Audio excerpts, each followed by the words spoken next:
Kemudian anggaran kan dari APBN bisa diplot. Tapi pembebasan lahan sayap kiri sayap kanan termasuk penaken matang kuli kan, belangjur dan lain sebagainya. Yang kan payah tanggul kurung dia pemanyang. Kemudian dikeruk kurung.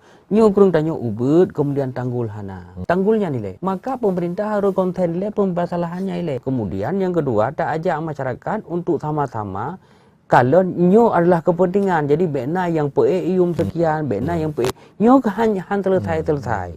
Yang pertama ialah bupati, kemudian juga anggota DPR, kemudian juga anggota DPRK, kemudian juga rangkul imu mukim yang tepe tradisi kampung, kumpul menyatu dengan rakyat. Hai rakyat nyo sepakat karena nyo banjirnyo menyo kita nyo hana damu tem-tem, nyo hana akan selesai sampai pajahan pi.